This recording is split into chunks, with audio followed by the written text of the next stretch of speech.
masala utalata amwiti lati heralo kana siwati mimi amwe sula mia heralo katimanya heralo kala ukaya ani ina masala utalata sinafa masibara kama nikodia maala ukaya sinafa masibara kama nikodia maala ukaya ani ina masala utalata siku sibanza kaanda amawe ala ukaya mafate sinina kaanda maala ukaya siminga ke yangatali ati makabulo kanda osima ala ukanya siminga ke nafali ati makabulo ala udiama siminga ke nafali ati makabulo ala udiama abenna tilai hadisa lo fi makal o adamondo ileni isiyo yala nyona kabulo ala simidima il est aussi où la leçon de la kaboul mais la leçon qu'elle a les pour itimiser ou mabie ala ni misaulu mais pour eni ici o kwa paru kela kaburu kono ashawani nyona o kela sababu ya minele la ile tatimisha obie chamaulu ala andi bishala nyama sama pekanga ke hamimina olewi walikuwa tunataka tefana sallallahu alaihi wasallam tilao hadisano fo hadisamiwe sama pekanga ke kubeke bale hadisami kusuna tilao hadisami mbo hadisamiwe afoso abalu yelu amino so abalu sha ki yusubo ki masha tilako ya hadisalo صلى الله عليه وسلم كياتي على الناس الزمان كواتي لو كان منولما تلا منولما واتي لو كان إما همنا مبينغا كيلا همهم بطونهم همنا مبينغا كيلا gaso nyame makengo lafa olikaki hamna lota hami fatela lota hami ahmala musota hami chela teta hami dina ne kaso nyame makengo lafa ami mo bebe koni awati okese kwato mo no loli ya to tamala iya ta ba kaburu lo tomo lufu ya ko kaburu leni to kaka ilo kaburu kuna ko kamo kuli diabi ko kasekane yani neta ile lalalo ilana tunya kuno gbe ya onita gbe ya ma kana kwanya o we belo bo wati olo dienu walu wola ni kana kwanya lele ko wati o na mo jela ko we jela fo so wa le so wa ko jela ko to ko wu ko wati miwe mo ka bosi nyami nelema pa ilo ko nga wati o to ma so olu faye o kaka dawe ni bosi nya o faye akoko na wati o kese molu e hanu mo ka ki konle nyami mawe me ko nga faye fenza wo adama dongola momo ko lahiri tanye nekela mwanduye wallahi kunyano jahannama bonala kuti telo jahannama kona abadan fonu bo mi anda original deso kwata jahannama lo abadan me feza mi wo adama no ngula momo ko feza wallahi ritanye ko to ko otalo ko lo ko mi mandi alaye ko to alo ngai jija hani nimia wata so oka ko deso abadan kwata jahannama lo ko funi le kado original okay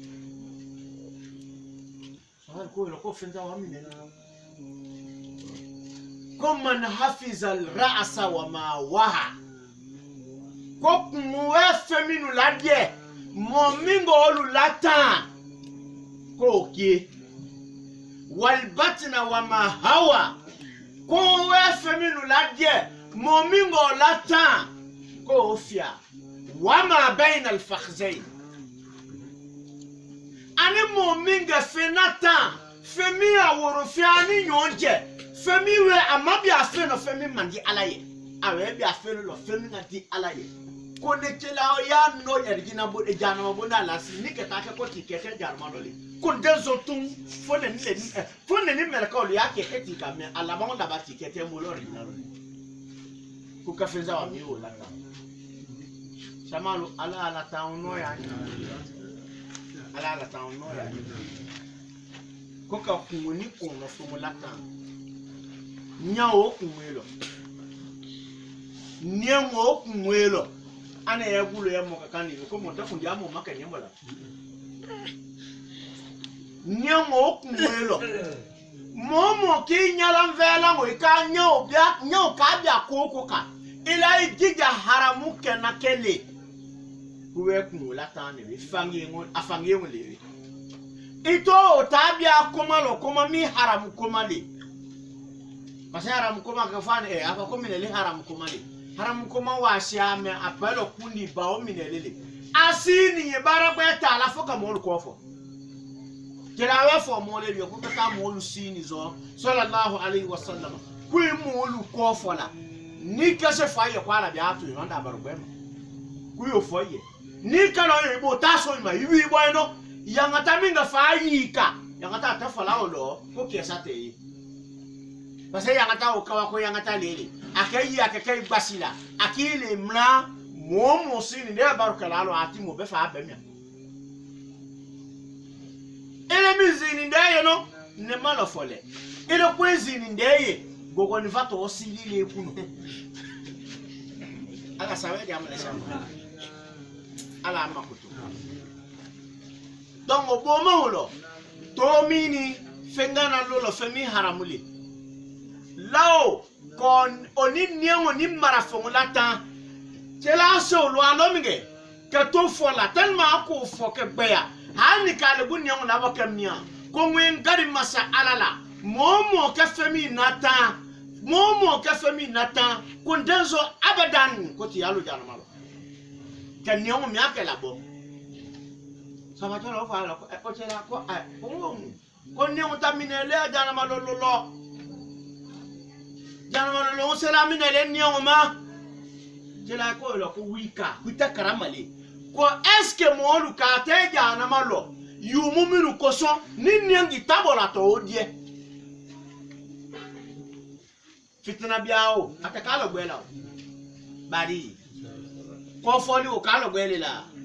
fu sakomolu o kalo gwelela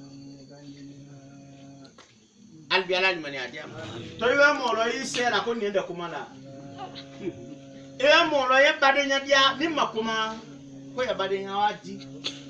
wa akoya atakumala na sha badenya dia ala le ali bi mabemba ala ni mani adiam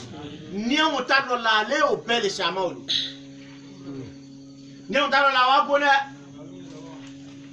ko ni fo aye kila ko wela ko albala'u muwakkalun bil mantiq kon faye ko dunya bala kawi ko ni nyam ki no bala ko bala ute kabi fitna kawi imo kwada mande ko ni mako mamba ko nyono horonde ku yo horonde le ni mako mamba me ika koma iwe ki koma kamo ye jone gule fo ima fo afu ye kinga ko je defo kulele fo lo minale balo iwe komane surtout anye fui wati minoni politique ko we na ka benyami lolu ko je ko e kwani lo kuite so itesera fo ani lo kana ani mana kan fuye ikada sikimo dasikino va ilo tinya kan no tata samara la limani adia itata le ebe na ile feno on va minganya on itasa ole ni monfo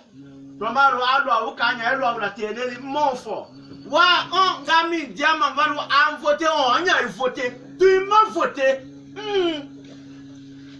comment ya shayale hali bi ala limani atia ala natan olo koson tela ko wela sallallahu alaihi wasallam kutuyo watu kabia yile ate be un kabia sele ko yema ni ko nyami nelu ka ke kashaya jela o baro e fanyi awe fara mi na koko on kwano anu la gunde no ko to no anga fa wanga o lo cheke ta ka timi watu ya ta ko dunya la ba unkese yati ala nasi zaman dinuhum dananiruhum ko wati lo kana mano ngoluma e ya dino ka ka minalele ko le ka ka wele mo lu fa bio ke kule sabalu ni ala bato mi makati kwani nyagba ni anye we ko la kule anda anze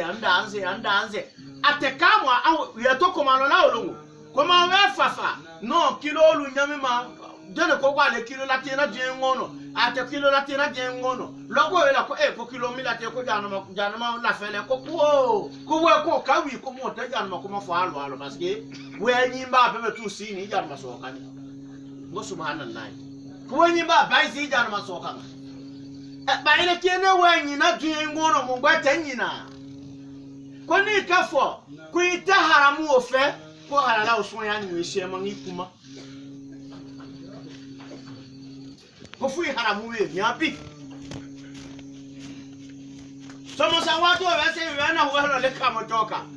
ko million gende na adia nya ku isomo sa kamo toka ko ndenya lo masomo sa mnyalo ko ko fo mo le ku ina somo le ko somo lawo mi ne kwale no leni ikanna ane kana kilo lelewe ne ko anyame manwe ana le mata kilo di kamochoma kilo obo aya kilo pesela ona ko somo watu lo ko pena ta kilo lele ko lo lela ni lola ko pena ta kilo lele mo mi ne le bi ala lo to tie no we na kilo ka ko kamoche kwanda mi sila kwani jabu kala lo ko mi sikote ya nguni shamo kawe fola kwanda misila ani jabu kala le loni shamo lo nyoko be tu kanga katimi ala le kena ikaka mina fosi jela ko sallallahu alaihi wasallam kumman shaghalatuhu dunyahu bi akhirati awe yefere awe kiyamo ta ko fere ya dunya wala amma hami ko gbera fo dunya aka dunya so nya ma be hami wala Boku ko safe kwanda albiala ni mane adia akalo nyala ku ka we so ka ta mon la ta le hejira ko bangami we ko we boko bangam ya le we ko we o so di asola o Kenya mele ko lu fa ko fangi nwenya alona o Kenya iwe abosi me asolo amno no manya ogogo ni ziole to ikuno hani itaselo naoma o matanya ko bara we cha sama ana ndama ko so sama o amina tela ko ko no wati o kese moli edina e ka ke na foli foi de bulu fo ara anglikano ko fe time is money ko wati o nan fu ya ko wati o we no ya ka fa we for de ko my god is money ko ne ta ala o le nya na foli aleta alami bolo to a batola o le na fo ile ta na kawe ka na folo ikase ya kan na fo na fai mabemu samalo ala na tan te la we fo ti sallallahu alaihi wasallam ko wati miwe ko ni wati o kase ko ya na ye ko molu kiblatuhum nisauhum bade yan jan sama molu be iye kiblao Kongo ananya sila lo amino ka alabato ko mo minu we ro wati o kese iyo Kongo ka kaminelele o le ka ke musoli bade ya olu chana muso ko no itafaka muso yi inyo wa po muso mandiye ngalu ko mbia ai bawo balo muso ko lo muso minye isona ma ike iba amalo ileye mo ka longo ko fonyon le chama olu Icheki ba malo ileye sikatelo idongulo ya ikutetete ala ndama iye badi nyangu ya cha oloko so tela afo so abaru ye ko kawa ko le adama do wolu tali ala we ile ni mo lo le lu swazi ka le no lu dinyoma an fo ale ma ku bado ngulu badi ala we ale dinyoma ka ke kabia keno ibadon le lui ale choisi ka dignoma tu le ni nyambo mo lo fait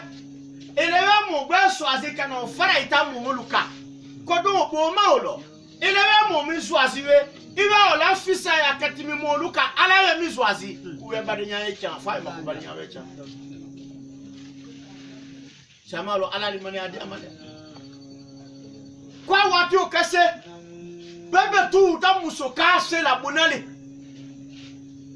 iye kefe ya kan fa kema amuso sini yokuwa nyata nzo bona itake kala le bona ale chamalo ala nata ala pese tala ala kai itol boti nyoso nota chasema ngwi kumaye maibu iwe lo latu ya fami o male peu ita tinya bolewe ili sawe la fo no ni ngana imi sawe ita tinya bo alundasi nya bo la fa fo no ni nana tomalo ya tomaro la lo como tata bia ka lu fe na la fo ku isama wa ti ta nene kono ta ku ni isomo ya ti e kuno ali ala limani adia toma wa ta lo adenye fe no alo de nye no sanwe to ma che abogaru la kana sanwe che sama lo afu alai sanga mo je alo mo bona minele ku ejo na le kan ka bo eminima an fa ma wotu be to ko agwa bia ka lo le to ko dugbe ye mo lo dugbe mo ko ki eminima dugbe mo apo ye fun be toma lo nu toma ko e kwa jidi mangunga tengo otu ah no toma ko ta lo ifu o ni fe ni ngeji la ma pomele lo pomo di o mi na lele di tuetue toma o kika mga ko nganja fa ko lo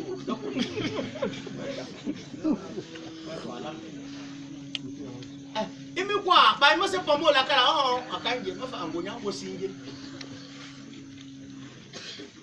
okoni la banyami na elema ile digbe mi nga temo suolo so mai kana wi jona ke kisi tama digbe ne ka to mo suolo yuala luta o seminge to ma ta to me su e video e se da lo wala to ka di kula to soro kila ali wala ni manya ya sama wala sabe dia lan ba baba bi kwani ni ka fo ko mo farati ye ki position la sema science we ofo mo mi nu ko la position la sema ko yi ya ngaro sa no wongo ba no di be ngoma dine ya akana jaye wati no ya ke aya boya ye ka timi fo beka ya ngaro sa nele mo ko la position la o fasio ta gormol mi nu fasio lo olu la famille katim giswa la ko libaka ita kuni o we kwara modina mumbo no we wara badi nyala mi mwe wara badi abia na flase balot flow ole ate bebe kaele na flase bale sulo ko zikuruke c'était yo avec toi la machongo olomi olu olu ta contrôler là feminga yi faso mwe ki maolo ke ye gurumo lo olu bebe tu la fa nyama olu to ko digbe tu e tan le digbe ni chama olu eti ko la digbe na fo jiswan e ya ngaro so ba te ya ngaro sa ali bi ala limani atia ala anata don wo bo maolo chama pekanga na chama pekanga ki ya ki to lo aminelo oni to ko tila wa alayhi salatu wassalam afanya ko dunya laban kese wati o kabi asele fo idija ki ya ki to lo alo como oli e kibla o taki musuli ya da madina peka chan ala anza wati kono wati o kese so amelo ko eno ko tila ko mo sa kisida wati o lo di kono wati o kese kwani kadi dinolo i hamiya dinoka ile ni yeteme yao ai tija nyo pe machani kana so not a watu wese bi ala ban watu le wese ni sabo to mo se susu fotila bu so me bi akele aloro ye na be shama odu me ala ndaka lo nyodo sama pe kan ki mili we ma telawa sallallahu alaihi wasallam ate baro minu la bwaye so abalu ye to baro minu wa nafasi mama ulolelu ni sama lo ana nya kito anyelo an ma fe kwani ani chomba ye sanko bi ma yuai me kawa ko mi sanko lo to mo se mandelo ayi la o minele ko na kuno ya nu ala sijani ama kuma mi wero ma lu afo ko kan farati fo la lo alulo no to mo lu ka mo lu masia ama fe nu o lole lota sayanye ala lo dunya kanya male ko na kuno ya nu to ma le saya ko lo mo minga tu to ma la ko na kuno ya no wewe lo na lisi blanca mais quand on t'a liso ma fait là les têtes signa bi o mia wati tati minyama ale mo lo lelu nye ale kasa ya ke lo gbelu na o kanisi oka anga to ka kine hani kana so ka teswe kana dunya ke tuwe hana ndanye so kia ali bala ni mani atia olokoso ni mi america ni ke ni akam mo lo nita comme on le voit pogner le coup ni ota mo lu ka kule o la mi awati mi no afo adi ko yala sa ko ni e ka wala leda ko nwe bamba le a est-ce que si o lo ye no mi de maseba ni nweta ko te no binga o ga me na ka do lu fu ye ko ila hayeki ko wati o le verse ko tu kule la ndo le ta ko nwe kedi ku we ye ke sa ni o mia kwa na duya ko no imaya uyele na duya ko no nyama bola duya ko no cheno nebe bara mineleke ile bara mina nuwe mangwe ya mife o mangwe ya oleni mangwe ya mi le tabara o fe oleni o minelele itole bela lo ko sa ya le kiko sa ya le kata sa ya le minga sa ya le kata itole bela lo o kaka ni mama ka fo ku kana langa ku mama ko duya ba ke te fami la fami o ki on ta kasiyo yi la nga ya inya yo ya we ikoma ka o ya fa kasiyo bu ne tabara o ndala lo samalo ala sabe ja o fempel pelo le ama kona to minele yemu masiana kati mo beka o le tela ya hadisa ali sallallahu alaihi wasallam wa inna ahdakum la ya'mal bi amali ahli aljanna hatta la yabqa bainahu wa bain aljannati illa zira' فيغلب عليه الكتاب فيعمل بعمل أهل النار فيدخلها على عندهم بلاو ترى كنت صلى الله عليه وسلم وكينينا يا كينو أيا كشام يا بارا وكلا أولو كناك كينيامي على بنو بيالا ديما سما لو مي وتلا ما تونغلا لي واسأل الله حسن الخاتمة تلا تفاسوا بالي أني على فكوا على بنو نيا yala ba ngonya o ko perperelele is'alullah husnal khatima kwani alafa kwa alaba ngonya konote ko ngafo aye ko molo ya kaino aya kese aya kisela asununa aya bola badenya wati ashama ya bara lu masere ya boma me wati lo ta kaino wati lo mana lolo shetana gbiyama ai baseo ma ai kafaseo ma atese ke se wati lo to komi no se lo momo ni se ka misi ola ise ka yamalo ni le kengi se lo na kinya la oyo ni se ke ni momo se we se yamase ma ka che ani le kengi se lo na kinya la kumise ba fo ni si ka ba nyana la se ni nga abie ko no anwense tellement wele ya maseola momo longele ya maseola o momi weni akake na seka lomina ala mafrati ka afishema ala ni mani atia male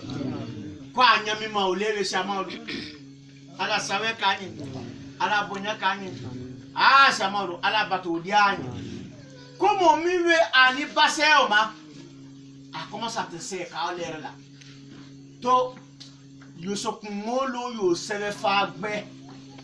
ikayu mukenge tomi kengo biaro ikayu mukenge tomi kengo biaro tomi fingingi muta biaro lo hani se me fa gbo na ke se me fa fini ni se fa gbo ka se fa fini watimino yu muta bonya la nyala bi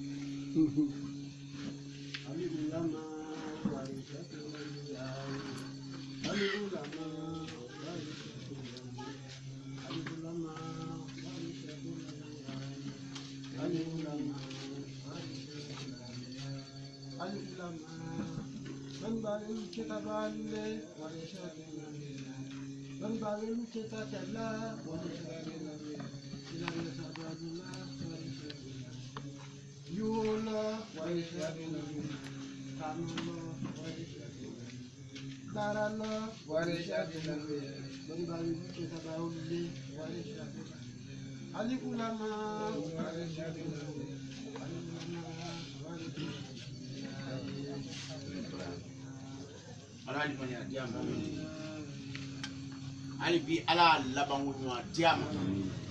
kwa itale moye se o manu mabe a commencer que ta selu biane kwalala se fani lanzao alo luke lanza wati do kunyete ma se fan se ba asini yeke ko sara le noni kono te tekieze o malini asini ya ofala kungara ngola kunyama fe akawi kola ni sidoni barolo lutimi na yete la sunowe buyama no kiwi ko kete tekieze o kesama olu afilena la kesema fani kwa to boma se o ta bole yulo bato tete lo nyama se tana we bia place soli bato ta gboyale hata ita ye baruka kwa se bamini kwa to minute dilama kasora le ti sela me ita ye baruka ko se bamini kwa ni la ato minute dilama ba koto anya bato bamina mine yala ko chrétien lu taw tetinya le ketima anda oka anga mi beka koto ala ta fa ma kiyama sikunde tuni la ali bire dunya ya to e akinya la kwante ya tikeli mu'minu wese ya kai welo yiko se la ko yiko amabianga wese bato lo yina la ko ko madiana ume kwala we na ko se kunna la laiko iwe ye kala ada wono kama se kala ko bebe we isa kala na ko bebe sama wala limani adama donc oboma ulo akato oboma se otabole yulo doni itiela yama keshaya aseke yama makeno atise alkente se ko yelo bi ana dola yama ushaya ni yama shaya be ya ushaya ta shaya mandi yebi lo na fa ekesa ile ti se la watu lolo ke yese we fengela ti se la ke ambi ya se la bene no se ota ana la batula ke ana la fe kwale la ni la ko ala se ana la la ke tambi ajana ma ko mtinga ala ehine wa boma tinya le lo ala ehine wa bo mem masawle jangata wa gbarale ala bule fole ma ko ilamu anna allah ghafurur rahim ko hine masalene kwa ulo ana madongo ko ni hine la ko nya hine wa bo me ko wa anna azabi huwa al'azabu shadid me konye yanga taw gimna ko bona ta kibole sama no ala amda ala ya ati tola bato na bo yulo ati na flasu min lona o taso ma be kama yeko la konga ya walo ko afe la we sola o ti lelu na sungo lona akasungo lo akata selu alolo ala enjanya tela be akadi asungo tie paka fana lu ko no lo mo ka yelo amino ai nya kumu akobita da bayane sama lo la limani ajana awe to ka lo no ha ni setana we na gbiyama setana ka gbiyama te ma abo lo no abi agbelo ai ka fi abi agbo lo pon te kwa nwe se manga kwala ya fama anwe minu ke kwala ya fama olula me kwa tu no kwa na no kuri koni che ba ya kana banya loke kwati to agbowe ma ato ogbo ma kafaya we lolo bato tinya so labe selu tinya so labe ala bato ye tinya so labe ani saya ana myabu ko saya kam myabu ma ko sikatela ko kete taylo laba ko yomu ala nda masha me ko mo lo keno siete manoma bato te manoma ati tete so la selu leche me ana tamio lo so watu lo bato wa no tamio mi ma ana tamio be diama kela we fanyo ko al mar'u ala dini khalilihi falyanzur ahadukum man yukhali kwa dama nungunita atamio yoweka ko bai tamio lo bon temele ki bolo tamio kama akana ebi atemo lo akise nyuma minu bola tamio lewe mo tibi ala bekwo أسجلك صلى الله عليه وسلم الشيطان يتكلم على لسان البعض كوش تناكم على لونينغا تكما بنينغا دي مولوينو كاكا كوما لا شيطان بويكا بوي باسكي على كان اشا تاولو بادي يتونا شاو تاولو شاما يالا لا ناشاو تاولو فوولو كاسا واتينيما واشا مومو يكولو الى ني شيطان ماني اكا كوما تيو شيطان فاكو kwa كوما دي تشميما اتاكا بوي mo kawe kake wati mino kuwese kimaula me mo lo yeno ile kibia oko ikaba ko se ko che kwa ye se mi na wati benu ala mi ne le solo ni ba banya ba ko se achoma ni kele nda so ma ikaba ka ike ana sete ani ile faraleka parce que alifawa guile olokoso ala mbe hakimanuma ito abol mafeli te shamu toni mololu eta shamade no lu eta to abuto feyi barala yi alo maya to abuto la ko shamade ni alo maya ku ye isela alo ye maya ku ne ye shamade ita to ko ne ko ne ta bara wila mi 8 midi ke se bara o 14 bara ota 18 ke se bara o anda bara o kanya mali repo milo te kono 10 la anya miti ya anya lere ke repo diama 10 la to ka we repo gwete no bi fo bara kai wati lo mase kwa la tel madina o manoima alo mabo yelo ava anesha mali itane arrange o lo bo alo lo ma okay sanki ibara la beta se ka fola nyonga duma le yoala sanfia sain sawa sain nani sain lu sain woro ibara la tusu to lo ngi sara ase to abu hakima mushana moto nyonye albi ala limani adia to ane fa mo min mako hakima nda famille vena o le lu tesi ni moto nyola to achoka ala hakino adia lo le ko la cholo le na utadina o hami wala sama lo la nyidina o hami kana ona lomi nga to baraka watu ofoye abara lamiati ki te franyo lo wa wi atato ofoye aka mo kuye bara we dia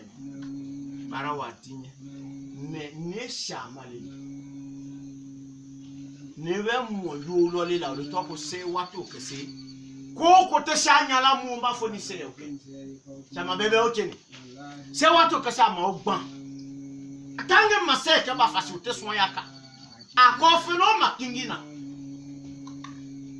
ashamaro ala limani no te lo fabe no ko man neto sangwila ka bielero ma potabu ibolo mondoro ibolo konde sangwila ka bolero ma fa konde fa kenze no te potabu mi amulo bi la mangwe shino ablala le aya sola wiyo koma ile tabuma kaka sunolo nyanya no ka koma bai wiyo ala limani ajam ala makodi aye foto abucho ya to abucho koko ko shamani la koko ko tinga le ko shamani la ko wala ko shamani ko te basi ko donc ko taw imma ko lere minu la te kono ko no dima iyo lere du sebe ina fonya imma ko miti la minu la yo fonya ro da foko 13 que c'est mako miti tana zemi akananye lo nanusi la 16 que c'est mako miti tana que zemi akananye la zaosi fiti o dute comme o so la kwani tala lebe donc te basili o ka so ko mo ta luma sa fo ni fiti nya ka fayo no ka luma an bara la mi ala witele la mais c'est fan o ani la za ma ko mitita ko biti mo andro pe ko yita ba on to ko mo la famille bisa wa miti tanilo alero kese nelewe odru dima on papi o leni lero kese ibara ola bia itaye se o kekewe ina ano sama kokolo we yete mo lo cho senera kese tama iwi atase senera kese tama iwi atase momo ta komala alon se le bara makana e bara la mi ay barake senera kese atase lota komala momo komate kwalo okam le mo kwana na jadi anto bara la lewi no ne tanzera le ay le ko kile kene shamala ambele shamale ke man bara la ne ta patron le we jeni e ko di ko patron le we jeni ya patron le we jeni a 7 minimum 7 ya mbe samanya ta fo patron ye il est ta patron faire ko ma shama kwelo jeni ne shama parce que ne manye droit foyer ka fo mo de tete shama ta la ya mo foyer le ana minge sebe ya ole ayulo ana ole de tabarakala diaye jami na minge seba se o yulo minge ana onya fo momo ka fo ko ke miti ha miti ki ko ngo dima iye barakala dia tuwe hani we ka wala yitu kaji ko ngo manga mbe ni sama kiemi no vere anu oleni hani de makebalo kana kuima ko shama la ngake mini yayi ase shama tei adi ala limani atia olo ko somo tetonga dinala e ya totonga dinala ya na se watu lo dina ya bu yolo iyo tabe mabe tamalo ala limani adia ala anaba tela ko wala sallallahu alaihi wasallam konika na kete wati mino koto kitabu wa koma ko o labangu na ke labangu yuone ko ataja no meni kitabu ka komima ko labangu ana ke labangu bele asha malo ko atari jinalo wala ko so ku yata mo fialo li kiamasi mo fiaminu we ite ya da mo de yan lo tin wono ite ba man ya la je kafa ya la te yumu ka ko lula ke won sayake to ke mo tasili so lo tasayama o tubi o kwose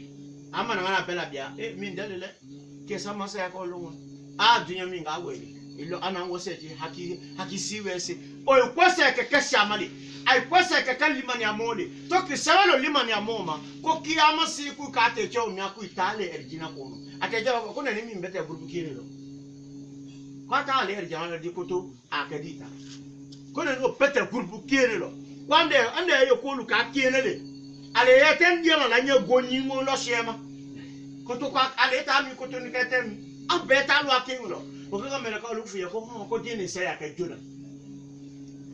ko nele se ya ka jona ku le se ya ka wati na ku matubi ni ta tubi alama alati ya tubi o fe me ko san ile ta se ya o ke le matubi le ale ko se alama ati yan oye asa baba uye to ki sawati uka to kana kesha mabebeli awesa yake ile ko shafe wati mitu aki ko shafe o ke limani alika asa yake weka kwala we foko erigina delele o ka te cho ibo me kumula ko ni ndelo ese ni ndelo na fa lo bini sama lo ala limani alika o ko so sa yake ko shema ni kala sa yake ko shema ni kala ala sababu sa bo bebe diamo ala labangu nyo diange ngina bema saya keke lu kominu makolo eno afa makoni ya hasama ya weyo haram ya ole ye dan ole ta kule anyi jirisum kan wepe lu we fo herela lu mako wesa tela ko kwa ka momo yo san ka sisu okela kwa ibo pin la ma tuno kwa dan le bi ala mawe ola ko so mo lo yero ka se kala lo lusi ko se kwa nya nyu so bi ko malala na nya nyu so bi ko na mi nyu so bi kwa ye dan na lewe masamile ti ese masatise mo gwe bila ko lo ko so mo lo yero ke se ya ke nyu te so bi ko mo mi nu fola sama lo ala ndam donc bo ma kwa ai lo ma jan ko ma ye dan la ko ki atokiri fi anyo minelele sabato we sa ya ka mingawe ai ti janya obema ale mi we to ko sha fere aha mi ko jona mi na o minelele yu minelele la sabato mi we sa ya ka yu la ike mo ye fola bi ko ne lo amna ko alhamdulillah ko yu tenila na ala tano yu tena ko dangana man e mo bi ala folo ala we denu dima deminu we ke itabali ana sili le kena le baba en mine tu faut ko mi madinya ana mine donc le lu ke bali ala we bonya le ki yabe albi ala o ke shama be walima mo gbele ile ta mo la barola no te mo ta lula mo la barola yu bela parce de mayati ni ka ko de mayati ku matolo to mi de mayati la fama ko ndoma ni le ka de mayati ni ma de mayati to atolo mo fo ko ndoma nyagba kiemi ka luma we akana kinyala balu fale ko ala man ni be muso bebe ma ne ta muso pe ta su to ale lo peta to la su toile lo no te mi ka bona o le be ka bona me bona we la tuni be kama tela ko sallallahu alaihi wasallam ku ikata bongo lu yeto ka la tunyela akana kinyala ko ikala kawe ila feminyela wal mai trevzo minyela ko be o lewe ko gbelu bo la ye mi nga bo bele me bona we la tuna maka sekro la tu o le ka bona kole o le ka fule chama lo ala sabe dia ko se manelo donc ni e mo ke sayake e hamina ko jona mina o le yute la ba yute tela se ko lo le lu no ani nyala ko lo ko o lo ala lo ndenyala o lo no ani lu nyala ala te nyala ita mo lo ye kwade ni aye yu ke sala ke sabe sayake aka fo ko jene ye yula ameya ko fo ya ma o jalo kwenye yula alo mate yuoko ikakitili bya kasama ima info ne yutela menwela pe ala ye badinya koso ne yutela menwela pe ala ye badinya koso parce que mo lu sara minyeli ele ka da fo lo alo no kwenye yula no no akamo hinete mo no be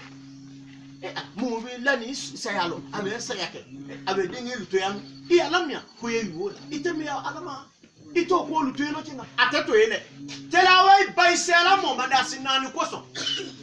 lolu longi la kaburu lo bi million oina dana ka sarai ko tamanani temo dasi nani mo kan ko dasi nani tela wai ni lo ko jene yuula minya yuula olo yo nganu ma de mala ta ya fama fol yuti wa we lo ne kanu ma de we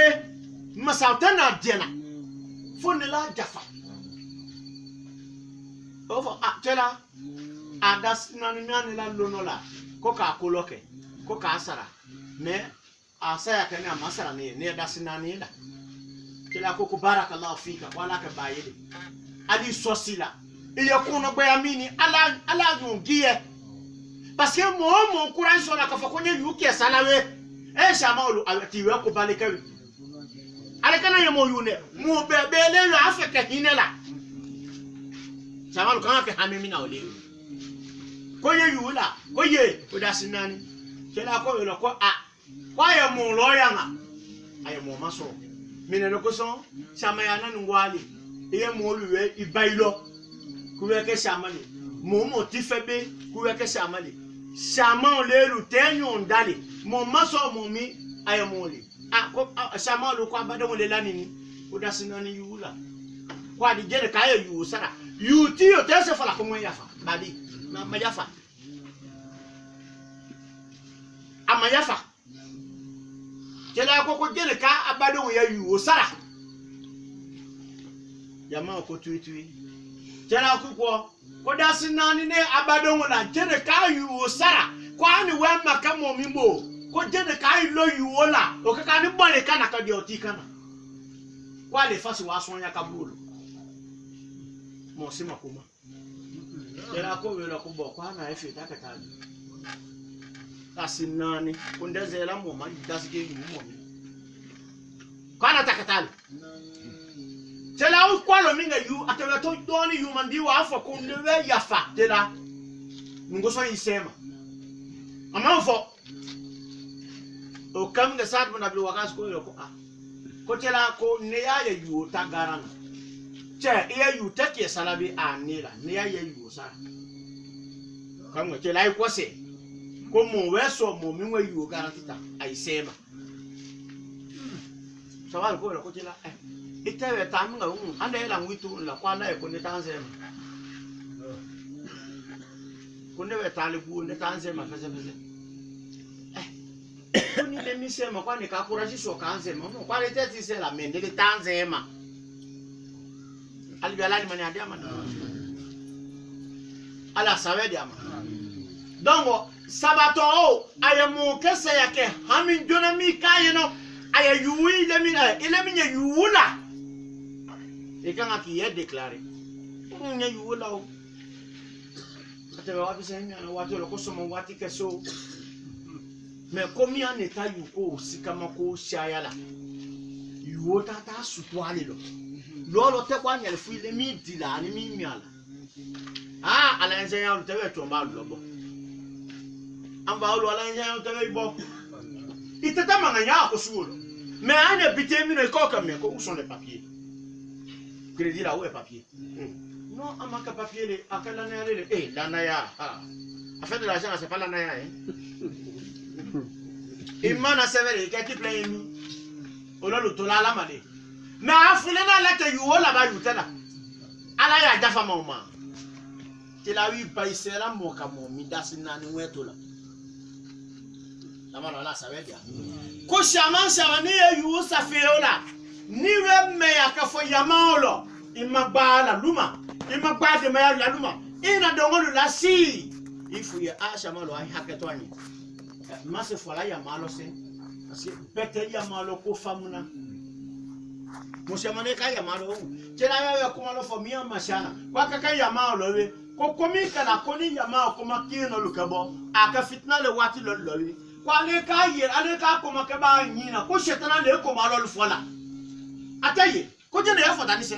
atayo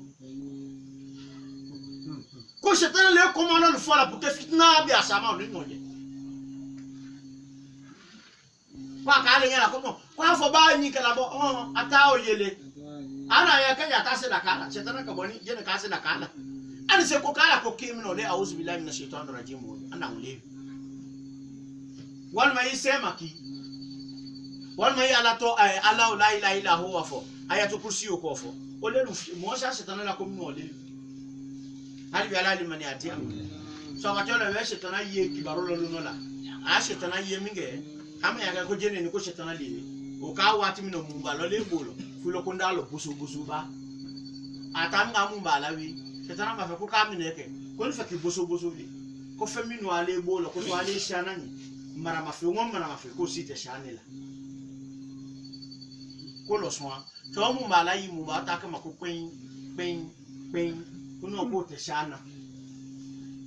ko to mine le shaila ko ko ka kuta ye kilama ya ke kiwiwe ita kila manya ka femisha na yafu tayi wi minga tela ta funza ba mini fa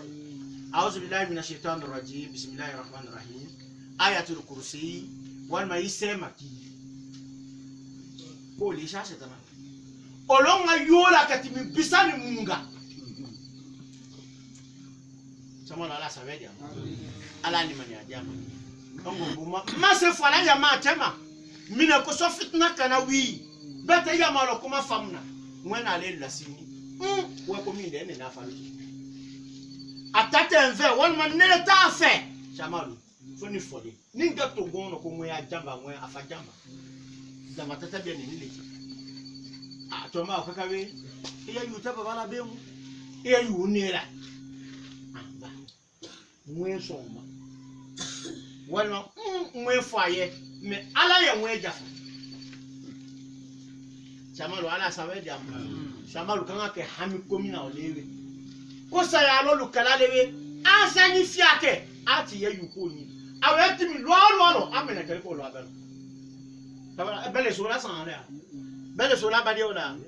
ay lo la badi kala lo ngako jeni e yula ko to ko mominu e so ni mais est-ce que asila teno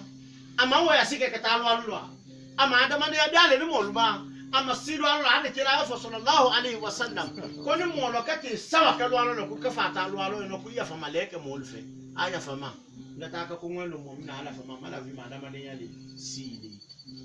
ni kataka ko wete sawa ka lo alwa ni ka saya ka kwata ama ya kelke ama lo yu tetela ya ni yu maso la ka ifo ko ay yu tetamu la ya no maso ko kitu weno ya shamalo ala ni manya ole ko jana le ko minga ngake hami ngake ka ko mina woni shamalo ala no ya atokeo ngo minelele ole to ko sabato we mo minuto akosha afe omo jona jenele ole sabato musuli ala utala we sharia ufanye sharia mi ala barano ya ama ala ta sharia o arrangement te kalole saidi ala ta la sharia o kamine lele arrangement o belo lanwo ala ta la sharia ka wele ele kana arrangement mi ne ko lo bi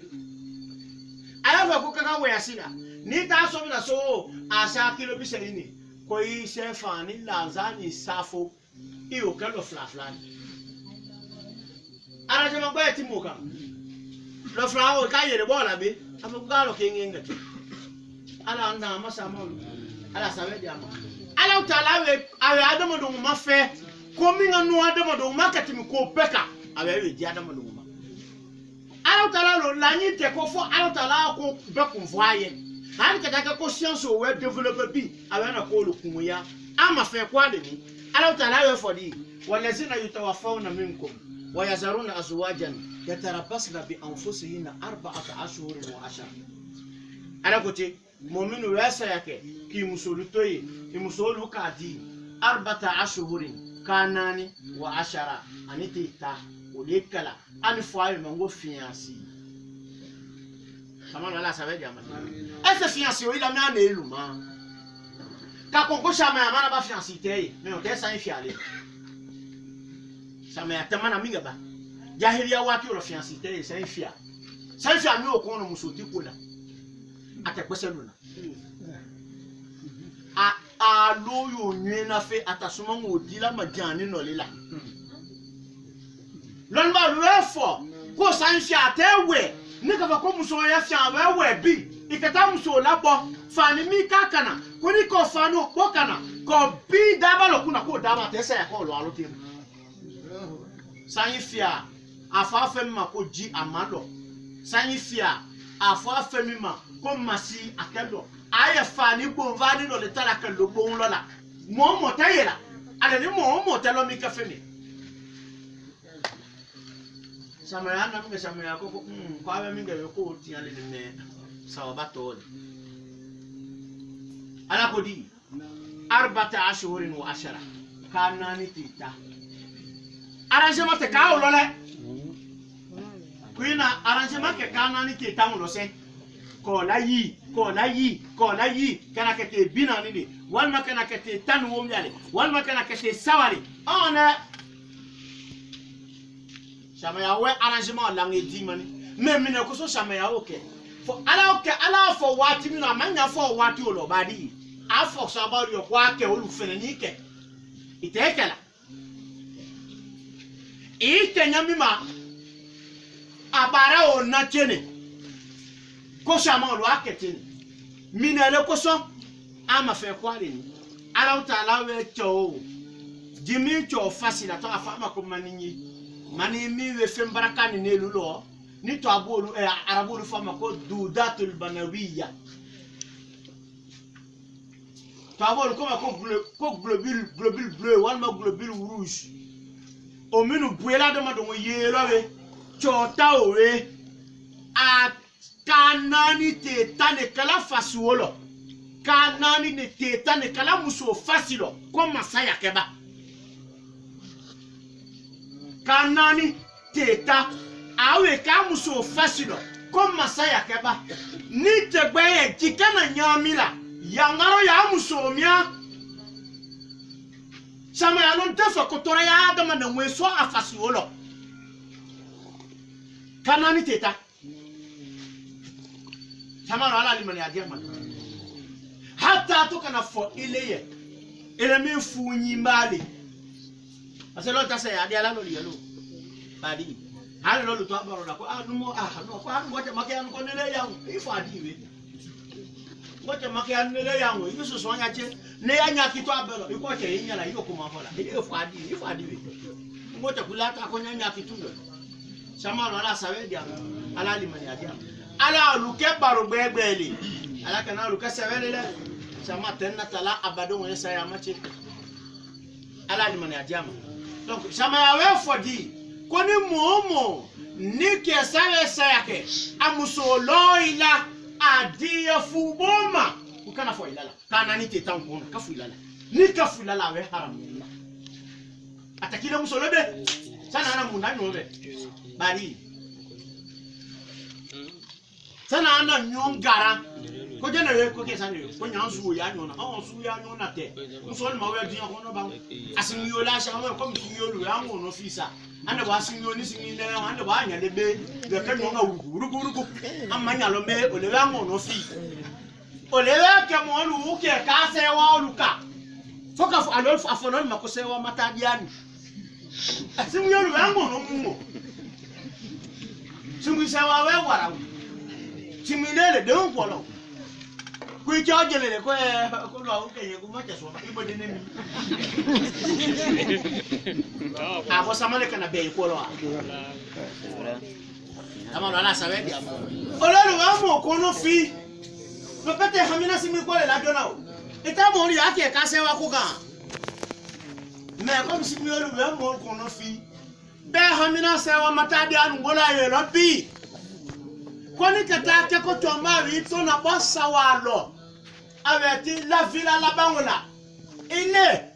amuso wa dile funi fuboma mana tele fuboma ko kaka kuika di kuika kadoka la musoye ekati ekiti sawa ke inafo ma isawe dunya minoni ala we dunya kenya maule lo le tala ka lotoya ali bi ala sawe diame kana kasike inno ko kaka ko la iko fani tela ko di ko jubilatil qulub ala hubbi man ahsana ilayha